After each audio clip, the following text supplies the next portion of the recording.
plenaria va a estar a cargo de Carlos Gamerro. Presento a Carlos. Carlos Gamerro es licenciado en Letras por la Universidad de Buenos Aires, donde se desempeñó como docente hasta 2002. Actualmente dicta cursos en la Universidad de San Andrés y en Malta.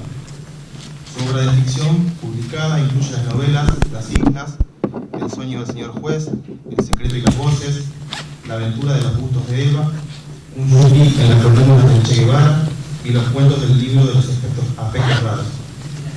Sus ensayos incluyen Harold Bloom y el canon literario, El nacimiento de la literatura argentina y otros ensayos, Ulises, claves de lectura y ficciones barrocas, una lectura de Borges, Bioy Casares, Silvino Campo, Cortázar, Onetti y Feliberto Hernández. Sus traducciones incluyen Un mundo propio, de Graham Greene, La mano del tenidor, de Auden, Poesía y represión, de Harold Bloom y Enrique VIII, de Shakespeare. En 2007 fue Visiting Fellow de la Universidad de Cambridge y en 2008 participó del International Writing Program de la Universidad de Iowa. Junto con Rubén Mila escribió el guión del film Tres de Corazones, dirigido por Sergio Renal. En 2011 se estrenó su obra teatral Las Islas, con dirección de Alejandro Tantañón. Así que le cedo la palabra a Carlos y después habrá tiempo para las preguntas e intervenciones. Gracias. Muchas gracias. Hola. ¿Esto anda? ¿Se escucha como si fuera un micrófono? Sí. Ah, bueno. Buenas tardes, gracias por estar acá y gracias también a los organizadores del evento y a la biblioteca por esta invitación. Antes que nada, una especie de pedido de disculpas anticipado. El texto de esta conferencia, salvo algunas inflexiones orales, básicamente es el mismo de mi artículo, de texto publicado en Variaciones Borges, así que quienes hayan leído ese texto están excusados, pueden ir a almorzar, no tienen que escucharlo de nuevo. Ya cuando lo vi a Daniel Balderston me agarró un susto, dije no, digamos, miren, cuando propuse el tema no sabía que iba a venir, pero bueno, dijo que por puro masoquismo lo va a escuchar de nuevo. Borges y los anglosajones, entonces. Quiero empezar con una pregunta para la cual, a mi entender, ningún énfasis parece suficiente. ¿Qué pudo llevar a un escritor sudamericano a interesarse en una literatura tan marginal, tan muerta y tan remota y sobre todo tan ajena como la antigua literatura anglosajona? Hasta el punto de estudiar también el idioma anglosajón, ¿no? Que incluso dentro de la tradición de las lenguas inglesas apenas unos pocos académicos especializados manejan. Digo, un punto, el énfasis que no le pude dar en el texto escrito es, pero, un escritor argentino estudiando anglosajón, estudiando literatura anglosajona, ¿cómo se explica? Y aun si tuviéramos una respuesta para esta pregunta, quedaría la segunda, un corolario. ¿Cómo se explica que Borges haya tenido éxito en esta empresa? Que haya logrado habitar imaginativamente esta literatura y esta lengua muertas, hasta el punto de escribir a partir de ellas, de producir un corpus específicamente borgiano de literatura anglosajona, no solo en ensayos, sino en poesía y en ficción, por supuesto. Un corpus incluso, y esto también es tan raro que parece un escándalo, que los propios ingleses no pueden ignorar a la hora de estudiar esta literatura de sus orígenes. Y acá hago un excursus,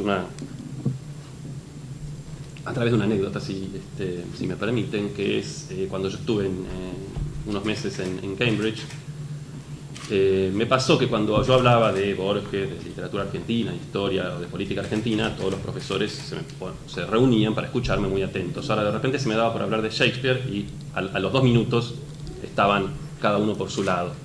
Es decir, hay una especie de tradición, en el mal sentido de la palabra, que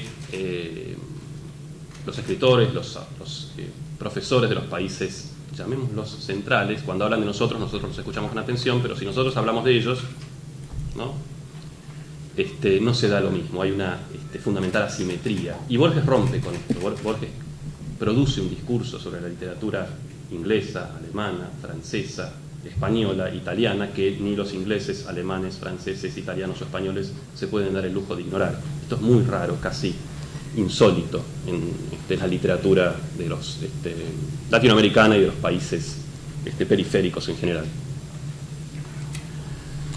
El propio Borges parece a veces también él perplejo por esta afición suya, como lo confiesa, por ejemplo, en su poema Composición escrita en un ejemplar de la gesta de Beowulf. A veces me pregunto qué razones me mueven a estudiar sin esperanza de precisión mientras mi noche avanza la lengua de los ásperos sajones. Circula la versión, Daniel no lo incluye en el texto porque no es muy académico el momento, de que al enterarse de esta nueva ocurrencia de su hijo, doña Leonor habría dicho: inglés antiguo, ¿por qué no estudias algo más útil como griego antiguo? La anécdota es seguramente apócrifa, y por eso la repito, porque siempre las anécdotas apócrifas son las mejores, son las que poseen, digamos, la verdad de la ficción, la verdad contundente de la ficción en lugar de esas verdades más ineptas de la historia. Pero más allá de su veracidad, por ahí alguno de ustedes me va a decir que efectivamente esto sucedió, con pruebas fehacientes. Lo que sí es indudable es la relación vital y hasta personal que Borges mantuvo con la imaginería de la literatura anglosajona, hasta el punto que llegó a soñar con ella. En una de sus conferencias, La pesadilla, incluida en 7 noches, afirma que su pesadilla más terrible, más aterradora, fue la de, cito, un rey del norte de Noruega. No me miraba, fijaba su mirada ciega en el cielo raso. Yo sabía que era un rey muy antiguo porque su cara era imposible ahora. Entonces sentí el terror de esa presencia. El mismo rey, que ahora es de Northumbria o de Noruega, y el mismo sueño aparecen en el soneto La pesadilla, incluido en La moneda de hierro, que termina con estas palabras: sé que me sueña y que me juzga, erguido, el día entra en la noche, no se ha ido.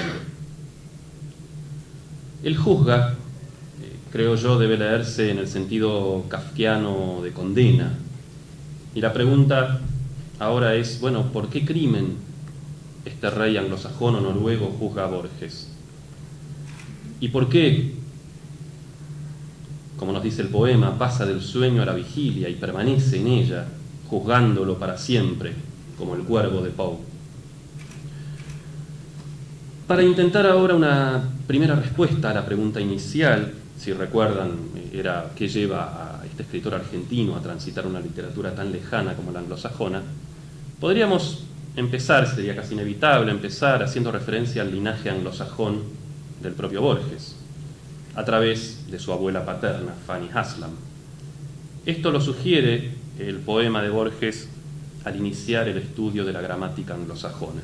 Cito: al cabo de 50 generaciones vuelvo en la margen ulterior de un gran río que no alcanzaron los dragones del Viking a las ásperas y laboriosas palabras que con una boca hecha polvo usé en los días de Northumbria y de Mercia, antes de ser Haslam o Borges.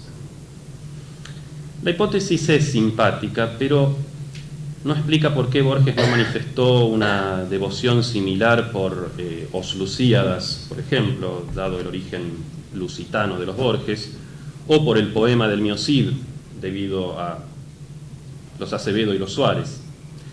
Si los ancestros fueran tan poderosos, tan determinantes, entonces casi todos los escritores ingleses, norteamericanos, australianos deberían también haberse abocado a recrear la literatura anglosajona. La ascendencia anglosajona de Borges, entonces, más que una causa, puede a lo sumo considerarse una excusa, casi un pedido de permiso. Borges intenta, conscientemente o no, legitimar su presunción ante un auditorio anglosajón imaginario y sus imaginarias censuras. Otra respuesta, más cerca de las hipótesis de los estudios postcoloniales, diría que Borges intenta, a través de esta operación de recrear la literatura anglosajona, apropiarse de una de las literaturas centrales y dominantes, yendo a sus orígenes, agarrándola antes de que se haga grande, por así decir. En el prólogo a la breve antología anglosajona, Borges dice: de las literaturas del occidente, la de Inglaterra es una de las dos más importantes. Bueno, haciéndose el interesante no nos dice cuál es la otra. Bastante típico de él. Pero bueno, la importancia de la literatura inglesa en la obra de Borges es un tema demasiado conocido para abundar ahora, pero voy a detenerme en uno de los aspectos de esta relación, la de Borges con la literatura inglesa. En el Evaristo Carriego, libro en el cual Borges funda las bases de su mitología de las orillas, recurre una y otra vez a la gran tradición inglesa para enaltecer al poeta menor y a su poesía. Por ejemplo, utiliza la frase de Macbeth: la tierra tiene burbujas como las tiene el agua, para definir las orillas. Define al compadrito como el cockney porteño y culmina en una bastante escandalosa homologación encubierta de Carriego y de Shakespeare. Dice de Carriego: "Truly I loved the man on this side idolatry as much as any", que es una frase que Ben Jonson pronunció sobre Shakespeare y ahora la pronuncia Borges sobre Carriego. Pero hasta acá lo que tenemos es lo previsible. La cultura menor, la cultura local, la nuestra, se explica en términos de la cultura mayor, más conocida, más universal, la inglesa. La operación menos previsible, más borgiana, invierte este procedimiento y define la cultura europea y norteamericana en función de la sudamericana. En las inscripciones de los carros, por ejemplo, del Evaristo Carriego, Borges habla de el imperio montonero de Atila. En otro de sus ensayos, La poesía gauchesca, en el libro Discusión, aparece una comparación que, si no es célebre, debería serlo. Dice: el mar pampa de los ingleses. Y en Historia Universal de la Infamia, este procedimiento se realiza de manera ya sistemática, ¿no? Por ejemplo, el proveedor de iniquidades, Monk Eastman, arranca con un fragmento titulado Los de esta América y cuenta el duelo de dos malevos. El fragmento siguiente se titula Los de la otra y sintetiza el libro de Herbert Asbury, Pandillas de Nueva York. Fiel a este inicio, Monk Eastman es un malevo tormentoso que se pasea con una paloma de plumaje azul en el hombro, igual que un toro con un venteveo en el lomo, y recluta 100 héroes tan insignificantes o espléndidos como los de Troya o Junín. En este capítulo se define sistemáticamente a lo estadounidense en función de lo argentino, casi como si estuviera extendiendo, expandiendo la definición: los cowboys son los gauchos de los Estados Unidos. Y en algún momento de la lectura de esta historia universal de la infamia, comprendemos que Monk Eastman, Bill Harrigan, los samuráis que sirven al señor de la Torre de Aco, son todos malevos disfrazados, que la viuda Ching es la mujer cuchillera que la fatalmente machista mitología de los arrabales argentinos no le pudo jamás permitir a Borges crear de este lado, de esta América. Así, esta historia universal termina siendo sospechosamente local, y visto desde esta perspectiva, Hombre de la esquina rosada, lejos de ser el cuento anómalo que rompe la serie, es su natural culminación. Todas estas historias de malevos extranjeros le sirven de marco o pedestal al relato fundacional de la mitología orillera. Volviendo a los anglosajones antiguos, es interesante también, es importante considerar cuál es el corpus específicamente borgiano de la literatura anglosajona. Es decir, qué textos de la literatura, de ese corpus, Borges selecciona y privilegia.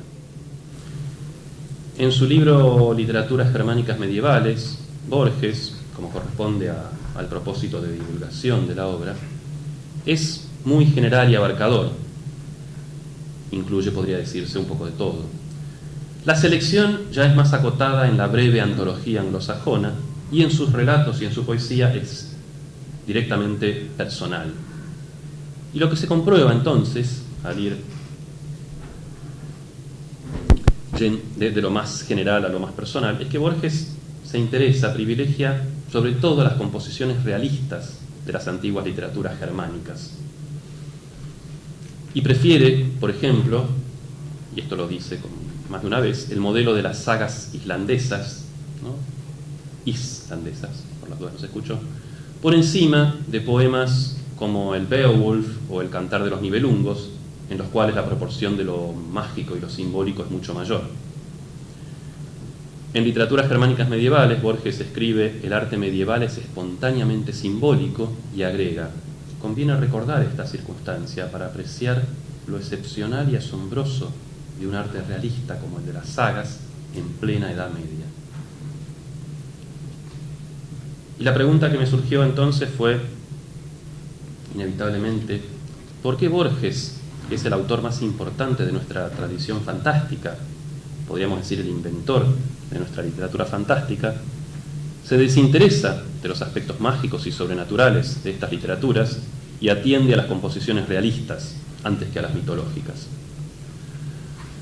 Una primera respuesta podría ser que lo fantástico en la literatura anglosajona, al igual que en la celta, aparece bajo la forma general de lo maravilloso: dragones, monstruos, hadas, magos, doncellas que vuelan a caballo, dioses. El género fantástico argentino, si tal cosa existe, tal cual lo crea Borges y lo desarrollan Bioy Casares, Cortázar, Silvina Ocampo, en parte, es, en cambio, está bastante alejado de la tradición de lo maravilloso. Es más bien heredero directo de los juegos conceptuales del barroco, de ese encuentro conflictivo entre dos planos de la realidad: historia y ficción, sueño y vigilia, mundo y teatro. Bueno, no voy a abundar sobre esto porque publiqué un libro llamado Ficciones Barrocas, así que si quieren más, cómprenlo. Se acaba de reeditar. Paso el chivo ya que está. En este, entonces, corpus básicamente realista de la literatura anglosajona que Borges arma, hay, ahora sí, podemos ver una serie de rasgos que se repiten. Por un lado, está siempre presente el culto del coraje, la fe en la fuerza o en la habilidad guerrera, cifradas todas ellas generalmente en un solo símbolo, la espada. También aparece con mucha frecuencia, dentro del plano de las reglas, de los principios morales, de los valores de este mundo, la obligación de lealtad al Señor y su inevitable reverso, que es la traición. Un ejemplo es en el poema Hengist Kyning. Tenemos las exigencias también del honor, como en el cuento 991 AD, pero también encontramos la relatividad del código del honor, que permite la existencia de los mercenarios. Nuevamente, el poema Hengist Kyning. Es este mundo sin duda un mundo masculino, donde la mujer apenas aparece, y cuando lo hace, como en el breve poema Brunanburh 937 AD, aparece justamente como alguien que es ajeno y que cuestiona ese mundo y sus valores. Este mundo entonces es en suma a la vez feudal, machista y bárbaro, previo a la ley, o, como surge del derrumbe del Imperio Romano, podríamos decir más bien un mundo en el cual la ley y las instituciones de la ley han sido olvidadas.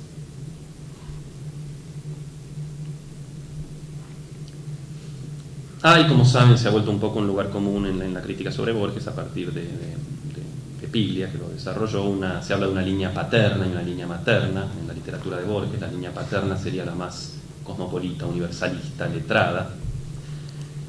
Y en ella, y esto ya es más bien una opinión mía, predominan los problemas metafísicos o gnoseológicos relativos al conocimiento.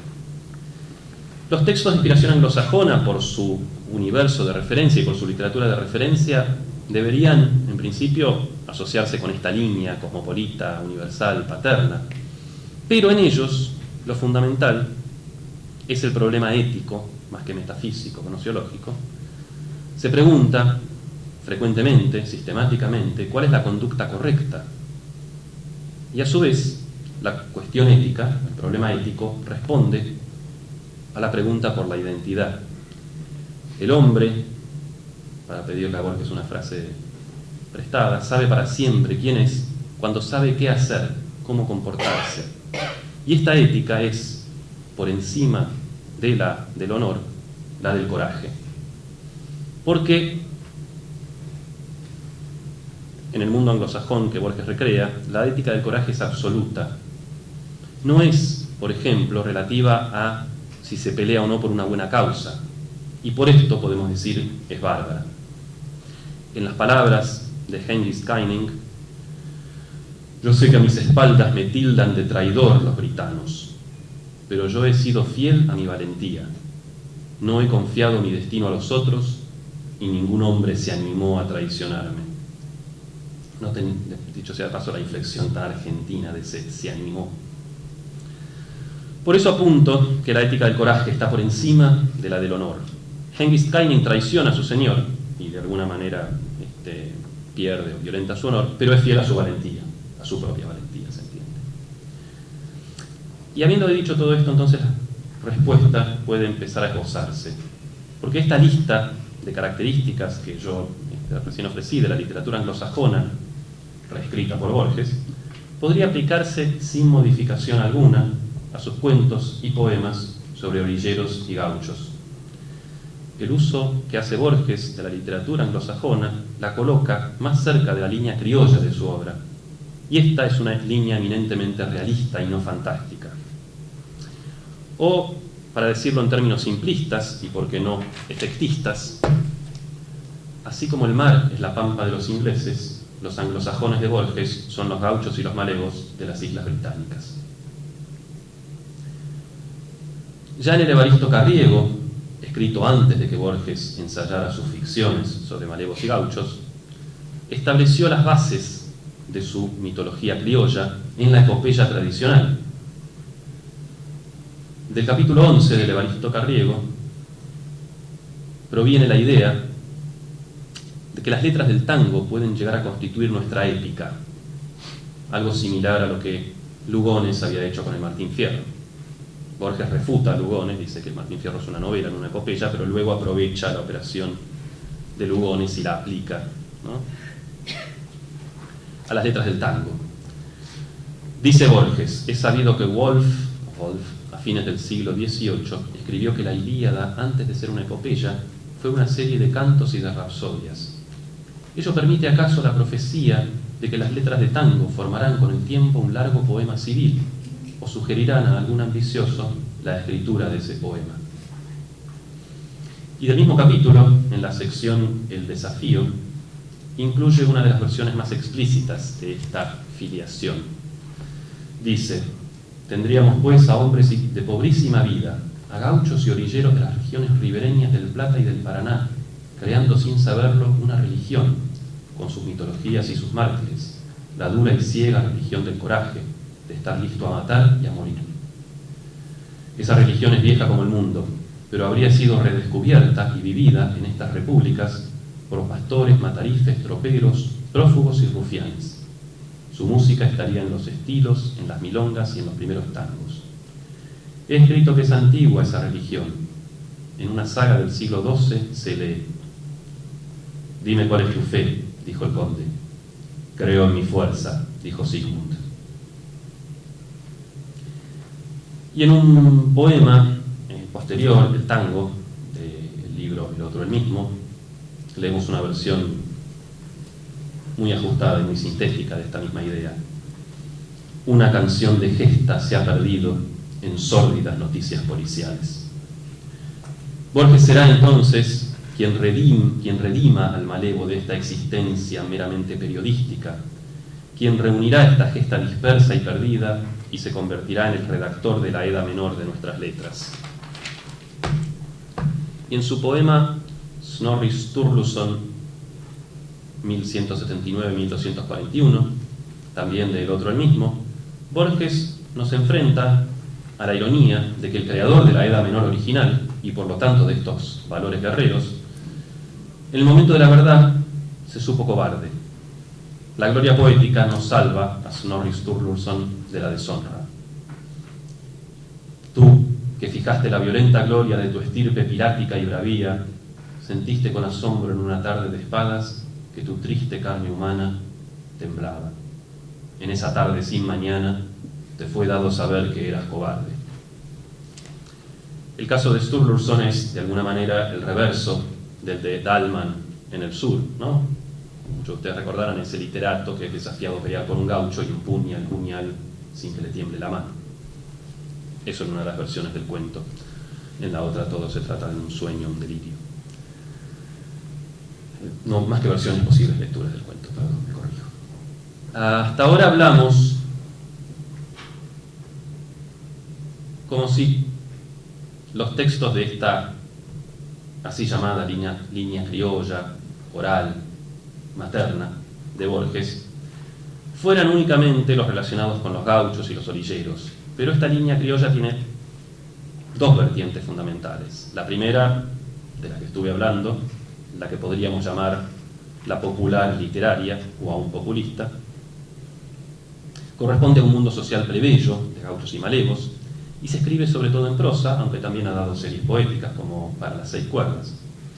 Pero también está, y es incluso anterior, la que podríamos llamar la línea histórico-familiar, que se manifiesta bajo la forma del culto de los antepasados, de estos ancestros de pasado militar glorioso, y que se escribe sobre todo en verso, ya en fervor de Buenos Aires.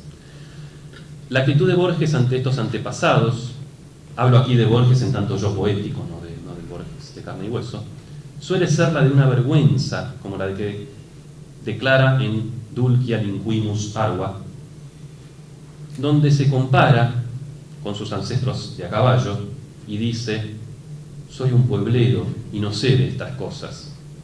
Y esta actitud de disculpa, de vergüenza, llega quizás a su paroxismo en El oro de los tigres, en la tanca número 6, donde Borges escribe: no haber caído como otros de mi sangre en la batalla, ser en la vana noche el que cuenta las sílabas. Y también en Espadas, el poema de El oro de los tigres, escribe: déjame, espada, ejercer contigo el arte, yo que no he merecido manejarte. A partir del Hacedor, los textos que promueven este culto a los mayores empiezan a cruzarse con los textos de inspiración anglosajona, en un mismo ámbito, en un mismo libro, y a veces también en un mismo poema, como Elegía del recuerdo imposible, en La moneda de hierro, donde leemos: ¿qué no daría yo por la memoria de haber combatido en Cepeda con la alegría del coraje? ¿Qué no daría por la memoria de las barcas de Hengist para develar una isla que aún no era Inglaterra? En este libro, que es de 1975, hablo de La moneda de hierro, no del Hacedor, y que parece hacerse eco de la violencia exterior, no menos de 11 textos, 4 de ámbito anglosajón y 7 de ámbito latinoamericano, están dedicados a la celebración del coraje guerrero como valor absoluto. En El Conquistador, por ejemplo, que habla de la conquista de América, el conquistador, que habla en primera persona, dice: no importa lo demás, yo fui valiente. Aparece en este libro, en estos poemas, en esta serie de poemas, una y otra vez el contraste nostálgico entre un pasado glorioso y un presente menguado. Y ambas series comparten, la anglosajona y la del coraje latinoamericano, comparten un símbolo único: la espada. En Hilario Ascasubi, por ejemplo, leemos: fue suya la alegría de la espada en la mañana. Y acá, un poquito de costado, hago notar que en la serie plebeya, digamos la de orilleros y gauchos, espada y puñal se oponen. La espada o sable del militar o del policía, ¿no?, contra el cuchillo o el puñal del orillero o del gaucho. Y ahora podemos, creo yo, volver a una de nuestras preguntas iniciales, aquella sobre aquel rey anglosajón que lo juzgaba. Y no sería arriesgado a esta altura, creo, suponer que en la figura de ese rey de Northumbria, que inapelablemente lo juzga, confluyen las figuras míticas del pasado remoto europeo y las figuras no menos míticas del panteón familiar, del reciente pasado argentino. Ahora, junto con esta figura terrible de la condena, Las epopeyas y las sagas del norte de Europa le ofrecen a la culpa y a la vergüenza de Borges un contrapeso. Ofrecen la pareja del rey guerrero y el poeta, como por ejemplo en el relato de ambientación irlandesa, pero que comparte muchos de los rasgos de las recreaciones anglosajonas de Borges, que es El espejo y la máscara. Librada, leemos en ese cuento, la batalla de Clontarf, en la que fue humillado el noruego, el alto rey habló con el poeta y le dijo: las proezas más claras pierden su lustre si no se las amoneda en palabras. Quiero que cantes mi victoria y mi loa. Yo seré Eneas, tú serás mi Virgilio. Y esta operación es todavía más clara en un texto tardío, 991 AD, de la Moneda de Hierro, referido a la batalla de Maldon, que es tema también de un fragmento anglosajón, la balada de Maldon. En su recreación, en la recreación de Borges, los campesinos anglosajones se disponen a morir, como los samuráis de Historia Universal de la Infamia, pues su señor ha muerto y el honor lo pide. Pero el que los lidera, Aidan, salva a su hijo a la vez de la muerte y de la culpa del sobreviviente con estas palabras: tienes que renunciar a la contienda para que perdure el día de hoy en la memoria de los hombres. Eres el único capaz de salvarlo. Eres el cantor, el poeta. El joven Werfer primero cuestiona el mandato del padre, prefiriendo la muerte honrosa, pero luego lo acata y los deja ir, y leemos al final del relato: los vio perderse en la penumbra del día y de las hojas, pero sus labios ya encontraban un verso. De manera análoga, Borges puede convertirse en el bardo, en el skald de sus antepasados familiares, que se supone mirarán con ojos mejores a este descendiente tan manso y tan apocado, ahora que ha dedicado parte de su vida a salvarlos del olvido y celebrarlos. Y así se puede responder a otra de las preguntas iniciales. Borges es capaz de recrear la literatura anglosajona, es decir, de revivirla, a partir de un paradigma heterogéneo que incluye a la gauchesca y a las historias familiares que ha heredado y a la literatura orillera que ha creado. Porque, de alguna manera, la literatura anglosajona y el mundo emocional y ético que evoca están mucho más cerca de él que de los escritores ingleses actuales. Para el inglés moderno, la literatura anglosajona, al igual que sus artefactos, los artefactos de los anglosajones, es una pieza de museo. Para Borges está viva, como esas espadas y esos puñales que esperan en una vitrina a la mano que los empuñe. Borges lee la cultura inglesa, y nada menos que en sus orígenes, desde la literatura y la cultura sudamericanas. Tengamos en cuenta que la creación de estos textos anglosajones por parte de Borges comienza cuando Borges ya ha escrito lo principal de su producción criolla. Y quizás sea el momento de recuperar la anécdota apócrifa de doña Leonor Acevedo. Justamente, la elección del inglés antiguo en lugar del griego antiguo puede entenderse como una negativa por parte de Borges a civilizarse, a dejar de ser bárbaro.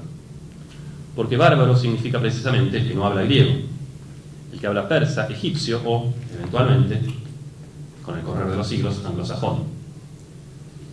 En Inglaterra, durante el siglo XIX y la primera mitad del XX, el saber que distinguía a los Empire Builders era el conocimiento no del latín y mucho menos del anglosajón, sino del griego antiguo.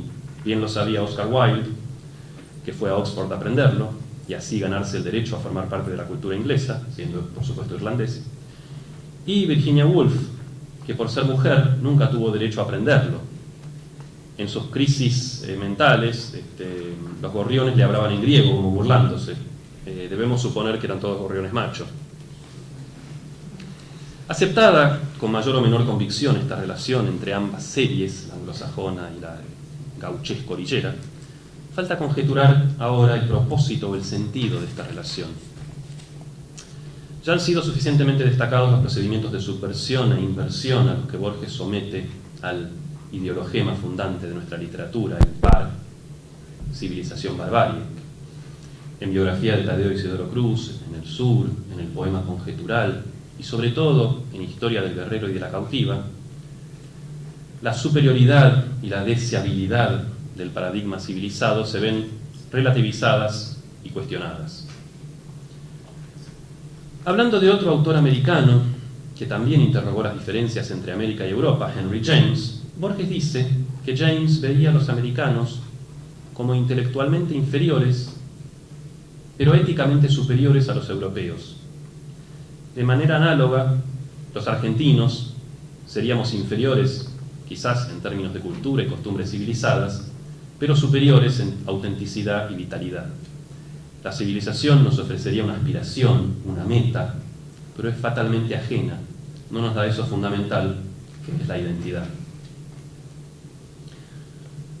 Borges, entonces, en su reescritura de la literatura anglosajona, se acerca a ese paradigma de civilización que es, en los siglos XIX y XX, Inglaterra, y se remonta a sus orígenes bárbaros. Descubre los orígenes bárbaros del gran imperio civilizador y así el núcleo de barbarie que necesariamente alimenta la empresa colonial. Esta operación, convengamos, ya había sido realizada antes en una de las novelas que Borges más admiraba, El corazón de las tinieblas, de Conrad. Esta, recordarán, nos presenta el caso de Kurtz, paradigma de la civilización europea, un hombre renacentista en sus variadas aptitudes, que se interna en el África en misión civilizadora y se hace salvaje. Pero Kurtz, y esto es lo importante, creo, ¿no? Por lo menos como yo leo El corazón de las tinieblas, más que volver a una barbarie inicial o primitiva, la eleva a un plano superior, a una superación dialéctica que podríamos llamar la barbarie civilizada, anticipando así el oxímoron mayor del siglo XX, la barbarie alemana, también conocida como nazismo. Para prepararnos para esta aparente paradoja, antes de llevarnos río arriba por el Congo, al corazón de las tinieblas africanas, el narrador Marlowe nos recuerda que el río de donde irradia hoy la luz de la civilización, el Támesis, fue una vez tan salvaje como aquel río africano. Y este también, dijo Marlowe de repente, ha sido uno de los lugares oscuros de la tierra. Y cuando dice esto está en Inglaterra, y en el, más precisamente flotando sobre el río Támesis. Imagina Marlowe al colonizador, al civilizador de entonces, el romano, anulado por la barbarie britana que lo rodea por todas partes, y sostiene que su situación es apenas distinta a la del europeo del siglo XX perdido en las selvas africanas. Y Melville, en su clásico estudio sobre las irreconciliables diferencias entre la justicia humana y la divina, titulado Billy Budd Marino, arriba a una conclusión semejante. Dice Melville, Billy Budd, como ya se ha dicho, era bárbaro, de manera radical, tanto como sus compatriotas, los cautivos de Roma, trofeos vivientes obligados a marchar en el triunfo romano de Germánico. Tampoco Borges se priva de llamar bárbaros a los ingleses. En el jardín de senderos que se bifurcan, Stephen Albert dice de sí mismo, a mí, bárbaro inglés, me ha sido deparado revelar este misterio diáfano. Y en el inmortal, Joseph Cartaphilus, que fue Homero alguna vez, descubre en un reino boreal y un idioma bárbaro las formas de su Ilíada. Se refiere a la Ilíada de Pope. En ambos casos el término barbarie es, como debe ser siempre, relacional y relativo. Los ingleses son bárbaros en relación a las más antiguas y civilizadas cultura china y griega. Y esta vinculación entre barbarie medieval y barbarie moderna se vuelve más clara en el caso testigo para todo Occidente, que es el de la Alemania nazi. Y es interesante comprobar que cuando Borges vincula barbarie anglosajona y barbarie criolla, su actitud suele ser de valoración o de aprobación. Ambas se justifican la una a la otra. Cuando en cambio vincula barbarie criolla con barbarie alemana, cada una echa sobre la otra una luz negativa. En Anotación al 23 de agosto de 1944, de otras Inquisiciones, leemos, por ejemplo, para los europeos y americanos hay un orden, un solo orden posible, el que antes llevó el nombre de Roma y que ahora es la cultura de Occidente. Ser nazi, paréntesis, jugar a la barbarie enérgica, jugar a ser un viking, un tártaro, un conquistador del siglo XVI, un gaucho, un piel roja, es a la larga una imposibilidad mental y moral. La referencia a la barbarie nazi y la postulación de sus vínculos con la barbarie criolla lo lleva también en uno de sus cuentos a cuestionar el culto de los mayores. El infame Otto Dietrich zur Linde, narrador y protagonista de Deutsches Requiem, comienza su relato con una lista de antepasados guerreros y lo cierra con estas palabras que tanto recuerdan a las de los poemas de Borges referidos al mismo tema. Mañana yo habré entrado en la muerte.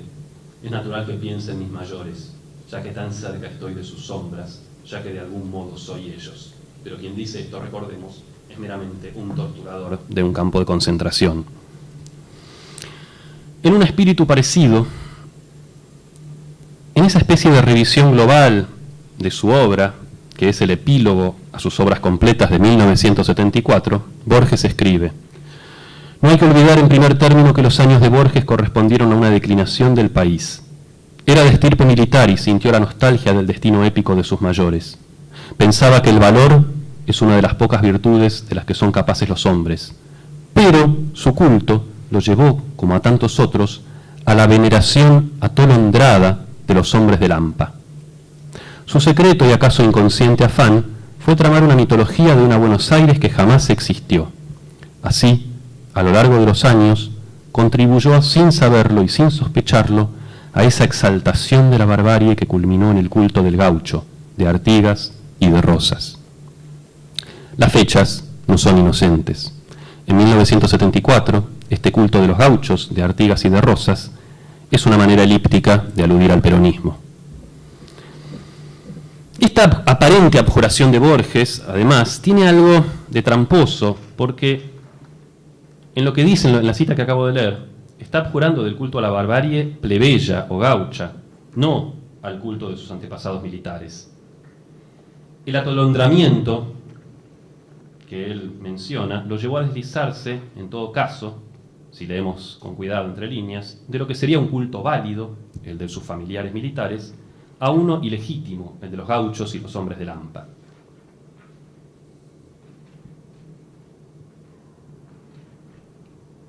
Borges se nos presenta a veces como un autor que escribe su obra al margen del mundo contemporáneo y de la actualidad, de los sucesos exteriores. Y sin embargo, su época más violenta es la que va de El otro duelo, que posiblemente sea su cuento más sanguinario, y se publica en 1970 en el informe de Brody, pasa por los poemas épico-patrióticos, y por momentos uno está tentado a decir patrioteros, de La Rosa Profunda, y culmina en el prólogo de La Moneda de Hierro, con la ya tristemente célebre frase: me sé del todo indigno de opinar en materia política, pero tal vez me sea perdonado añadir que descreo de la democracia, ese curioso abuso de la estadística. Y debajo de esta frase, Borges agrega, como quien patea a un caído, la fecha, 27 de julio de 1976. Pero, si de fecha se trata, también es importante destacar que en su último libro de poemas, Los Conjurados, que es de 1985, no hay un solo poema que celebre la violencia, la barbarie, y el culto del coraje aparece apenas en uno de ellos y tratado de manera atenuada y hasta contradictoria, que es en La Milonga del Muerto, que habla, como algunos de ustedes recordarán, sobre un soldado muerto en la Guerra de Malvinas. En cambio, un texto que, de alguna manera, dada la afición de Borges por la lógica combinatoria, uno hubiera podido prever y a la vez uno sabía que era imposible, el duelo entre un gaucho, un orillero y un guerrero anglosajón, podemos pensar que aparece, de manera, claro, está muy alterada o desplazada, en el poema Juan López y John Ward, que se refiere también, ustedes recordarán, a la Guerra de Malvinas. Y sin embargo, este texto, lejos de ser un texto que celebre el valor guerrero, es un texto pacifista, declaradamente pacifista, y que condena a la guerra y a los valores que ésta invoca e implica. Los Conjurados, que es el poema que cierra el libro, y por lo tanto las obras completas de Borges, las que él decidió publicar en vida, está en páginas enfrentadas con Juan López y John Ward. Y Los Conjurados, recordarán, es un poema que propone a Suiza como modelo para la humanidad, como modelo de convivencia pacífica y razonabilidad. Dos características que ciertamente no tiene la barbarie. Bueno, en este tiempo, el que va de los textos más violentos y que celebran de manera más directa el valor guerrero y el culto del coraje, y estos últimos textos que yo al menos llamé pacifistas, pasaron sin duda muchas cosas en el país. Las más evidentes que primero nos vienen a la mente son justamente la Guerra de Malvinas, el retorno de la democracia y la revelación de los crímenes de la dictadura. Y seguramente pasaron muchas cosas en la vida de Borges. Yo quiero destacar un solo hecho que tuvo lugar en este periodo. En 1981, Borges firmó la solicitada en plena dictadura, recuerdo, Borges firmó la solicitada que las Madres de Plaza de Mayo lograron publicar por primera vez en el diario La Prensa en reclamo por sus hijos desaparecidos. Nada más, muchas gracias.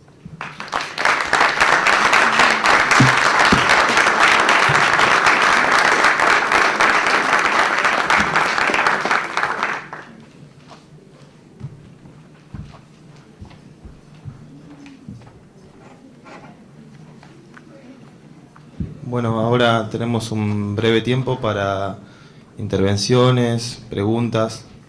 Bueno, y agradecer, por supuesto, la participación de Carlos Gamerro en estas jornadas. Y bueno, abrimos para quien quiera preguntarle algo, alguna consulta, intervención.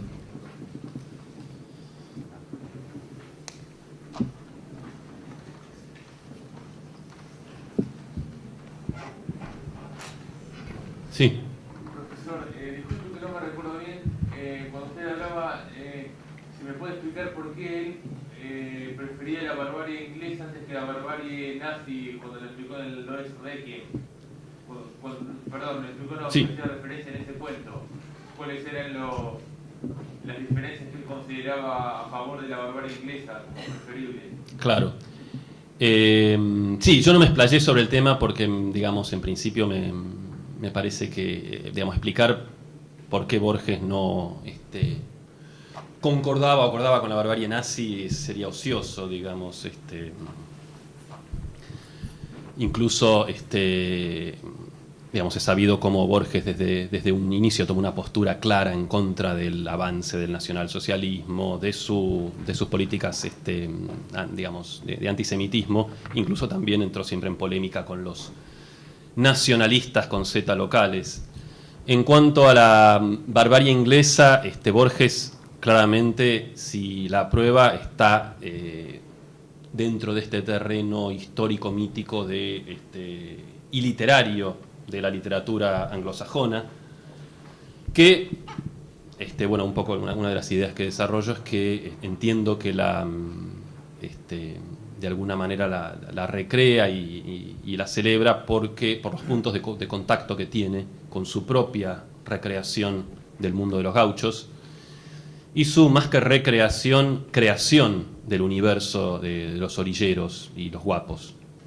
Así que básicamente creo que eso es lo que yo quise decir. Sí, Daniel. Muy interesante volver a... Me alegro. Y una pregunta, una especie de página. Cuando hablaste de la viuda Chin como la cuchillera imposible en la tradición criolla, pensé enseguida en la perspectiva inglesa, en su guerrera cautiva, de la manera en que De esta inglesa. silos sanguinarios pero sí lo sanguinario, ¿no? Pero sí, hay algo ahí en germen que podría haber, y posiblemente si uno tiende a hacer esa operación absolutamente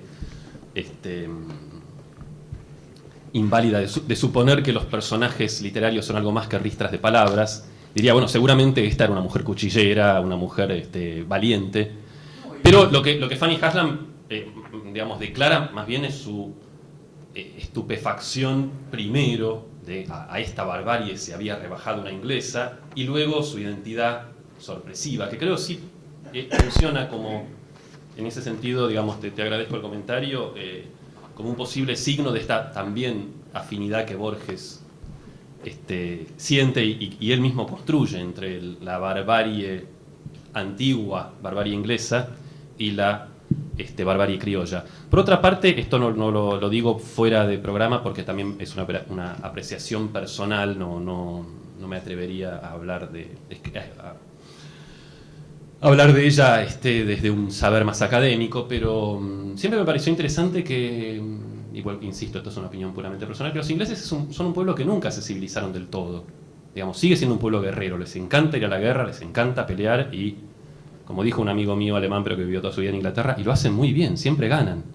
Algo que lamentablemente hemos experimentado en carne propia. Mientras que si uno piensa, digo por el efecto de contraste, dentro de un área cultural más o menos similar, si uno hace el esfuerzo de recordar que alguna vez los suecos y los noruegos fueron los vikings que aterrorizaban todo el norte de Europa, y ahora, salvo por excepciones puntuales que lamentablemente afectan un poco la consistencia de mi teoría, se han vuelto uno de los pueblos más civilizados del orbe, ¿no? Y eso también creo que es interesante. Perdón, no sé si vas a decir, Daniel, algo más. Bueno, mencionaste a doña Leonor bueno, Bioy dice que doña Leonor era el macho de la pareja, la pareja con el hijo, ¿no? Y, en esa carrera adoptiva están muy presentes las mujeres cantando el himno nacional en la calle Urquiza, porque estaba muy cerca en la antropología. Entonces también hay una cuestión de una valentía que no es necesariamente una valentía guerrera, pero sí una elección. Una elección. Sí. Ella elige, y es muy claro que ella elige la barbarie. En la cautiva inglesa, sí, sin duda, ¿no? El guerrero elige la civilización. Claro. Sí, pero digamos la operación todos sabemos específicamente. Borgiana es decir, bueno, finalmente estos no son opuestos, pero sí, ¿no? Digamos, caras de la misma moneda. Sí, también es cierto que digamos, en relación con lo que decís, Borges, sobre todo en esta serie de poemas de los años 70, se cuestiona una y otra vez por qué él no sale a pelearlo al peronismo también, ¿no? Y el ejemplo de la madre está sin duda presente ahí. Sí. Bueno, en toda la obra de Borges hay pocas frases o textos que uno desearía que no hubiera escrito. Hablando de lo que comentó acerca de igualar el rechazo a antiguas cosas, bueno, obviamente, pero hay una Y Hitler, porque la serie que arma es complicada en ese sentido. Borges escribió una vez, refiriéndose a Artigas, la horda de fascinerosos. Ahora, ¿quiénes eran los de Artigas? Sí, eran pobres, eran indios, eran gauchos, que lucharon bravamente contra la dominación en Montevideo, ¿no? Sí. Defiende contra los españoles, y los que defienden, los que en vez de luchar contra los españoles, luchan contra Artigas, son los porteños. Sí. Yo una vez dije que Borges no podía dejar de ser nieto de semejantes abuelos. Mi abuela, Suárez de Acevedo, que era mercedina, que era uruguaya. Claro, la hija del guerrero de la independencia, el coronel Suárez. Ahora, son unitarios y son otro de los textos que yo diría que lamento leerlo.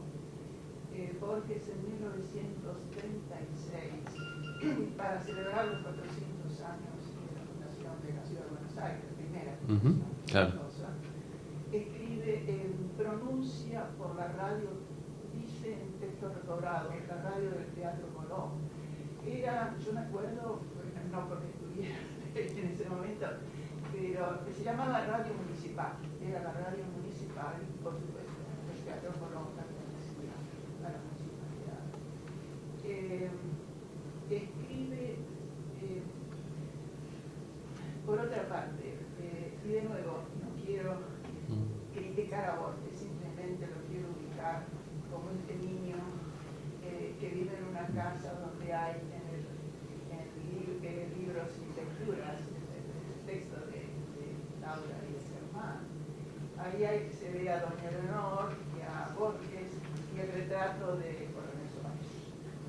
Es decir, y él habla de las espadas y de las medallas que había en la casa, no solamente en la casa de él, sino en la casa de sus abuelos, especialmente de los aceleros. Sí. Ahora, en este texto, otro de los temas que había que comentar, no para criticar, sino simplemente para ubicarlo a Borges en un contexto familiar de apasionada militancia unitaria por dentro. Hay dos o tres referencias a General San Martín en toda la obra. Uno es un poema, creo que es la Oda 1960, en donde habla, sin nombrarlo, de la estatua que está en la plaza desierta. Yo no tengo memoria para repetir los versos, pero ella es de San Martín. Y en este texto de 1936, Borges dice: el general San Martín es ya un general de Neblina. Y después dice, con entorchados, charreteras, medallas y charreteras de humo. Eso es lo que 1936 su contexto. Recuerda eso. Y ahí llega, que a mí por eso digo, preferiría que no lo hubiera escrito, con mi gran afecto, más que admiración por Borges.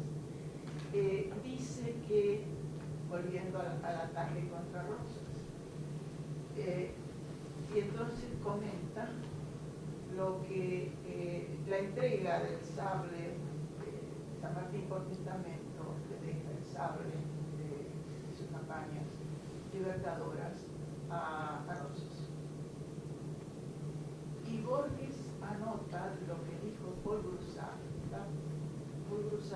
y Borges, comentando, y algo así dice de nuevo, no puedo citar de memoria, pero dice el único mérito, hablando de Rosas, que tuvo ese señor, es que un general le dice el protector, no dice el libertador, hablando de San Martín, dice el protector entregó al restaurador. No nombra ninguno de los dos, pero dice protector para San Martín, restaurador para Rosas. Y entonces sigue, lo cual dice, él fue herido, porque claro, Borges está luchando contra que muchos unitarios aceptaron que realmente la defensa de Rosas, está hablando del episodio de la Vuelta del Estado, cuando llegan las naves.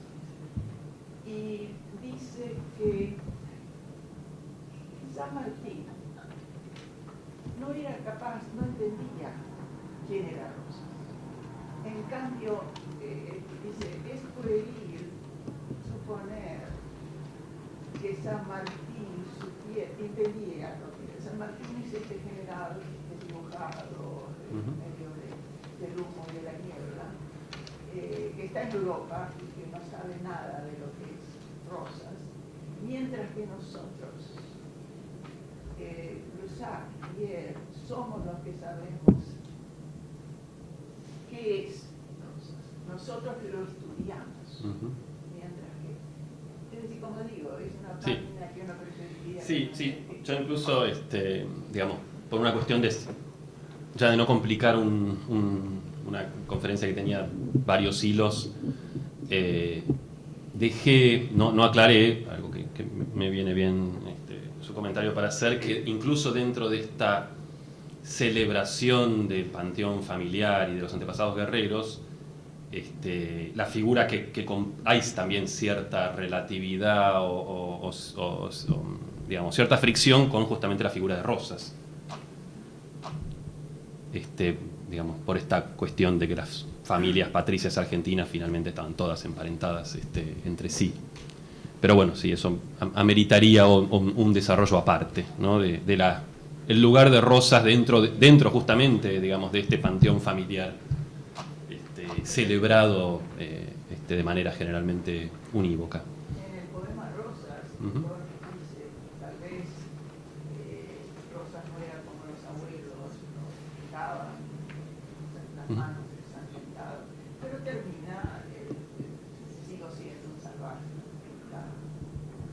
Cuando al gaucho también califica, porque dice, después claro lo tiene que rever, pero el gaucho cuando dice que nuestro libro central es el Facundo y no el Martín, claro. Y dice que es la exaltación de un gaucho desierto. Sí, yo digo, todos sabemos que para refutar a Borges nadie mejor que Borges, es decir, uno si busca citas, digamos, al azar en su obra, puede, lo mismo me pasa, digamos, a mí, que digamos, uno de mis temas de interés es Joyce, y me dicen, Borges hablaba pestes de Joyce. Digo, no, hablaba maravillas y hablaba pestes. Entonces, en este caso, y una de las cosas que yo intenté hacer es justamente no poner las citas así en una especie de eternidad flotante, sino seguir una línea histórica. ¿Cuándo? ¿En qué libro? ¿En qué contexto? En relación también a qué contexto histórico. Borges dijo una cosa, después se desdijo, después volvió a desdecirse de lo que se desdijo, y así, porque ahí sí se nota, no una coherencia, es lo último que esperamos de un escritor, ¿no? Sino una línea, a veces una evolución, a veces un vaivén. Creo que ese es otro aspecto que un poco en el cual no abundé. Siempre la lógica determinante en Borges es la combinatoria. Hoy digo A sobre tal situación o persona, bueno, por lo tanto tengo necesariamente que decir B en otro momento. Digamos, ese Hombre de la esquina rosada, historia de Rosendo Juárez. El único aspecto de nuestra realidad que Borges trató y al cual, digamos, sobre el cual no ejerció esta lógica combinatoria es el peronismo.